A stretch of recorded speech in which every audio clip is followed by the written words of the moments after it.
भावना से खेला जाता है। यहाँ एक टीम जीतती है तो दूसरी हारती है, लेकिन हारने वाली टीम को कभी ये नहीं सोचना चाहिए कि हम हार गए।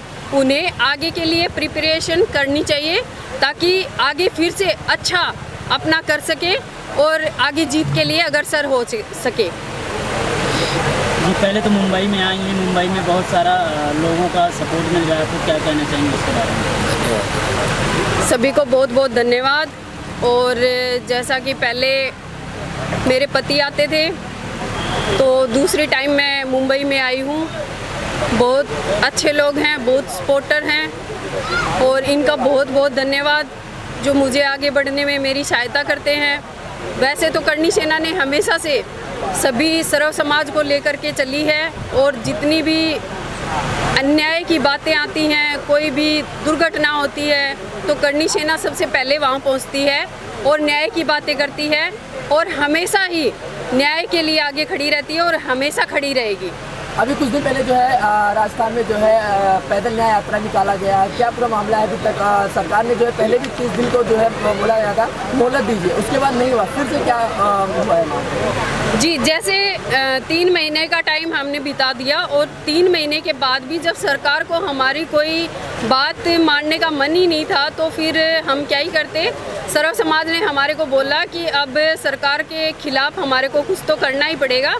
तो वैसे तो हम सरकार के खिलाफ नहीं गए थे, लेकिन एक न्याय यात्रा निकालना हमारा अधिकार है, क्योंकि न्याय लेना हमारा अधिकार था। हम लोग सभी सर्व समाज के भाई बहन इकट्ठा होकर के हम पैदल न्याय यात्रा पे निकले और 6 दिन की न्याय यात्रा होने के बाद जब हमारी न्याय यात्रा चूरू पहुंची, तो उसके बाद सरकार ने प्रशासन को भेजा और हमारी जो मांगे हैं उनके बारे में गौर तलब किया और फिर हमें सीएम हाउस बुला करके हमारी जो मांगे हैं उनको माना। कहीं ना कहीं जो है पैदल न्याय यात्रा जो निकला था, बीच में जो है रुकवाने की भी कोशिश की गई थी सरकार द्वारा। जी, बीच में रुकवाने के लिए उन्होंने बोला कि आपकी मांगे जल्द से जल्द पूरा कर दी जाएंगी, लेकिन हमें आश्वासन नहीं, हमें तो हमारी बात पूरी करवानी थी। अब आश्वासन पे बैठे रहते तो हम 3 महीने के लिए बैठे थे ना, तो आश्वासन नहीं, करणी सेना ने आश्वासन नहीं, काम कराना सीखा है। अगला तो अभी तक कितने दिन का सरकार ने टाइम दिया है, कितने दिन के बाद जो है मांगे को पूरा किया जाएगा? सर, हमारी मांगे लगभग तो उन्होंने पूरी कर दी हैं और मुख्य मांग तो हमारी यही थी कि हमें जो गवाह मिले हैं, हमारे जो केस में गवाह हैं, उनको सिक्योरिटी मिले। सिक्योरिटी उन लोगों ने हाथों हाथ 1 हफ्ते का टाइम हमें दिया और लिखित में दिया है। 1 हफ्ते के अंदर हमें सिक्योरिटी मिल जाएगी हमारे गवाहों की। और जो बाकी की जो अजीत है, अजीत की वाइफ, उनको पहले तो जॉब के लिए मना कर दिया कि सरकारी नौकरी देना संवैधानिक नहीं है, लेकिन जब मैंने मतलब आगे जा कर के मैंने बोला कि कोई बात नहीं, अगर आपसे 2 नौकरियां नहीं बनती हैं तो मैं नौकरी छोड़ती हूं और आप अजीत के परिवार को नौकरी दे दीजिए, तो ये सर्वसम्मति मतलब हमारे परिवारों की और सर्व समाज की हो गई थी। इसलिए उन्होंने 3 सप्ताह का टाइम हमसे मांगा और हमने दिया। आज जिस तरह से जो है समाज के, जो राजपूत समाज के युवा है, बाकी राजपूत समाज के जितने भी व्यक्ति, सबका ये कहना है कि जो हत्यारे हैं उनको जो है ना मुकदमा चलाया जाए, ना कोर्ट सीधा जो है इनकाउंटर किया जाए। तो श्री और करणी सेना किस तरह से देखती है? सर देखिए, एनकाउंटर होना कोई संवैधानिक नहीं है, एनकाउंटर नहीं हो सकता। लेकिन अगर हमारी जो मांगे हैं, मैं आपको बताती हूँ, हमारी मांगे हमने पहले यही रखी थी कि एनआई की जांच अगर हमें मिली है तो एनआई की जांच, एनआई वाले अधिकारी जो विदेश में बैठे हैं हत्यारे, जिन्होंने खुद फेसबुक प्लेटफॉर्म से बोला है कि हमने हत्या करवाई है, तो उन लोगों को ला करके उनको फांसी क्यों नहीं देती? हमारी मुख्य मांग तो यही है कि हत्यारों को लाया जाए और उनको फांसी दी जाए। पूरी करणी सेना की तरफ से यही मांग है हमारी। आज भी दादा को 2021 या 22 में जो है धमकी आई थी, दादा ने फिर से प्रशासन से जो है सुरक्षा की मांग की थी, लेकिन जो है सुरक्षा बढ़ाया ही नहीं जा रहा। क्या लगता है इसमें जो सरकार की चाल थी?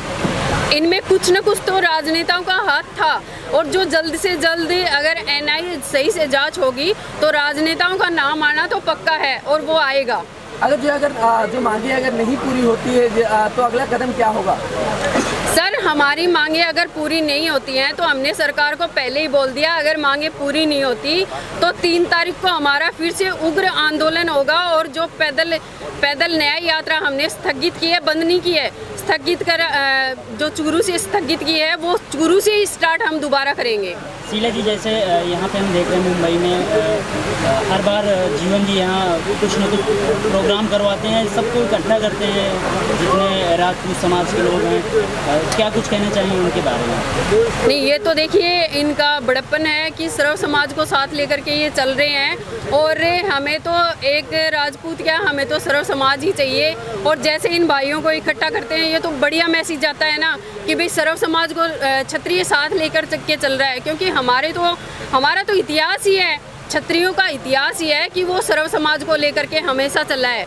और जितनी भी अन्याय अत्याचार हमारे जो अदर कास्ट पे होता है, सर्व समाज पे होता है, तो क्षत्रिय सबसे पहले वहाँ खड़ा होता है।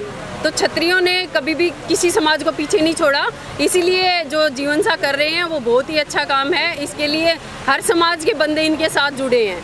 दादा, आप क्या कहना चाहेंगे? श्रीराष्ट्रीय और करनी सेना मुंबई द्वारा आगे आयोजित किया गया है टूर्नामेंट का। करनी सेना मुंबई में काम कर रही है। इससे पहले भी एक एम्बुलेंस की व्यवस्था हुई करनी सेना की तरफ से, वो आज भी निसहाय लोगों की सेवा करती है। और ये टूर्नामेंट की रूपरेखा विगत कुछ वर्षों से चल रही है। उसमें उस ज़माने में, हमारे ज़माने में, राजाओं के राज के ज़माने में ऐसी एक प्रतियोगिता कराते थे जिससे सौहार्द बढ़ता हो, जिससे अलग अलग टाइप के लोग आते हो, क्रीड़ा करते हो, खेल करते हो, उससे मेल जोल की भावना बढ़ती हो। इसी भावनाओं को लेकर के हम ये कंपटीशन वाला जो ये क्रिकेट प्रतियोगिता है या जो भी खेल क्रीड़ा है वो हम करवाते हैं और सौहार्द की भावना बढ़ाने के लिए करवाते हैं। बाकी जो आज जो है कहने के लिए दो टीम होता है, एक टीम को हारना, एक टीम को जीतना तो फिक्स रहता है। तो हार टीम को जो हार जाते हैं, कहीं नहीं हौसला हार जाते हैं, तो उन्हें क्या मैसेज देना चाहेंगे? तो हार के बाद ही जीत है, हमेशा एक ही बात रहती है, जो हारता वही जीतता है।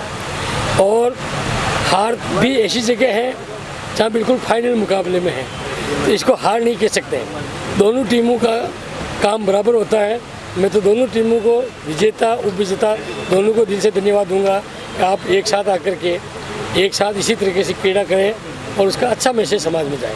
जीवन सर के बारे में क्या कहना चाहेंगे? कहीं ना कहीं करनी सेना का कार्यक्रम हो तो जीवन सर जो है वो कार्यक्रम को आयोजित करते हैं। एक हमारा मजबूत स्तंभ जिसको हम कह सकते हैं, किसी भी सेना में किसी भी राजा के साथ अगर उनके सेनापति मजबूत हो, ईमानदार हो, वो सेना विश्व में राज कर सकती है। ऐसा सेनापति है जीवन, जिसने महाराष्ट्र के सभी राजपूतों को जोड़ने का प्रयास किया। ये आनंद सिंह जी ठोके प्रॉपर महाराष्ट्र से बिलोंग करते हैं और यहाँ से क्षत्रिय समाज के सारे लोग हैं, तो राजस्थान के अलावा भी उत्तर प्रदेश से भी हैं, बाहर से प्रदेशों से आए हुए लोग हैं। उन सबको एक साथ ला करके एक जाजम पे बिठाना, सुखदेव सिंह जी का जो कार्य था उसको उस पर निर्वहन करना एक अच्छा सेनापति का दायित्व होता है, वो निभा रहे हैं।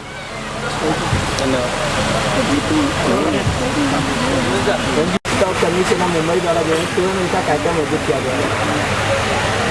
करनी सेना की तरफ से जो टूर्नामेंट किया गया है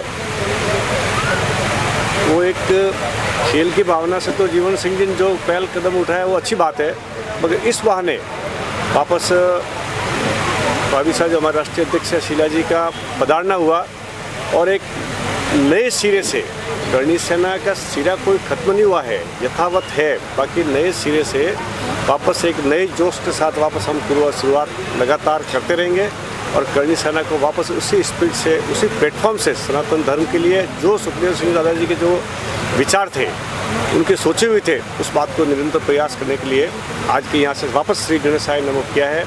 और जो हादसा हुआ उसको हम भूल तो कभी भविष्य भी नहीं सकते, बाकी उससे उबर करके वापस करनी सेना को हम आगे बढ़ाने के। और दादा का जो है लक्ष्य जो है सभी राजपूतों को एक करना, 36 कौम को एक लेके साथ चलना जो है, दादा ने ये भी कहा है हम रहे या ना रहे, लेकिन जो है जो श्रीराष्ट्रीय और करनी सेना है ऐसे ही चलती रहेगी जैसे अब है। तो अभी जो है दादा नहीं रहे जो है, तो कैसा चलेगी, किस तरह से श्रीराष्ट्रीय और करनी सेना को आगे बढ़ाया जाएगा? उसका रूप देख रहे हैं आप, आज देख रहे हैं ये, इसको आप सीधा आप लाइव देख रहे हो, आप खुद, आप जितने पत्रकार बंधु हो सब, आप मीडिया एक चौथा स्तंभ आप देख रहे हो, इसमें कोई कमी है नहीं और इससे भी तेज गति से बढ़ेगा, यही मेरा कहना है। सर एक सवाल और है हमारा, कहीं ना कहीं देखा जाए कहीं रहे कि कुछ जो है राज्यों में जो है राजपूतों को टारगेट किया जा रहा है, तो उनके लिए क्या एसएमएस रहेगा? देखो, खाली सोचने से कुछ होता नहीं, राजपूत इतना जल्दी कोई टारगेट होने वाला नहीं है और बहुत समय लगेगा। मैं एक बात और कहता हूँ आपको, मैंने आज ही सोशल मीडिया पे एक देखा था कि कल महिला दिवस था, जहाँ राजपूत समाज की महिलाओं की पोशाकें पहन के जो लोग उनका रूप लेना चाहते हैं, खाली उनकी नकल करने से काम कभी पार नहीं पड़ने वाला। जो राजपूत कर सकता है वो और करने में बहुत लोगों को समय लगेगा, उसके लिए मुझे लगता है और 200-500 साल और लगेगा। और राजपूत एक सबको लेके चल सकता है, वो और कोई लोगों को बहुत लंबा समय लगेगा। इसलिए टारगेट करे कि नहीं करे, मैं बैठा बैठा ये सोच लूँ कि पूरा आज मैं आकाश को यहाँ लाऊँ, मुंबई को मेरे पास ले आऊँ, तो ये मेरे सोचने से नहीं होता है। तो होगा वही होगा, और वो ब्लड इतना जल्दी ख़त्म होने वाला नहीं, हज़ारों साल लगेंगे, पीढ़ियाँ खप जाएगी, तब जाके राजपूत खत्म होगा, पहले कभी खत्म नहीं होगा। दादा के आप भी बहुत करीब रहे हैं। करीब रहे, मेरे मित्र हैं, मैं उनसे बहुत घनिष्ठ रहा हूँ, मेरे निजी संबंध थे उनसे। मैं भली करनी सेना में नज़दीक से साथ रहा हूँ कि नहीं रहा हूँ, ऐसी बात नहीं है, बाकी मेरी उनकी भावना थी। और मैं खुद सिद्धांतवादी आदमी हूँ, मेरी भी हठधर्मिता का स्वभाव है। उनकी कुछ बातें मुझे अच्छी लगी, उनसे मैं अट्रैक्शन में था और आज भी हूँ मैं अट्रैक्शन में। जैसे आपका आना उनको मालूम पड़ा तो मैं जीवन सिंह जी को चला के कहा, लेकिन साहब इसको कार्यक्रम को आप अच्छे रूप से कराओ आप, और ठीक आप 5-7 दिन पहले कहते तो और इसको आप अच्छी तरह से करते, और कोई अच्छा काम करते तो उसको साथ देना चाहिए। धन्यवाद। आयोजन किया गया है, आपका ही बहुत सहयोग रहा है, क्या कुछ कहना चाहेंगे? या ठिकाणी प्रथमतः मी आमच्या राष्ट्रीय कार्यकारी अध्यक्षा सन्माननीय ॲडव्होकेट शीला भाभीसा या ठिकाणी पहिल्यांदा श्री राष्ट्रीय राजपूत करणी सेनेच्या कार्यकारी अध्यक्षा म्हणून आणि दादांचं प्रतिरूप म्हणून या ठिकाणी हजर झाल्या, त्याबद्दल संपूर्ण महाराष्ट्रातर्फे आणि इथं बसलेल्या संपूर्ण मंचतर्फे मी भाभीसांचं आणि आमचे राष्ट्रीय उपाध्यक्ष वरिष्ठ उपाध्यक्ष सन्माननीय योगेंद्र सिंग कटार साहेब यांचा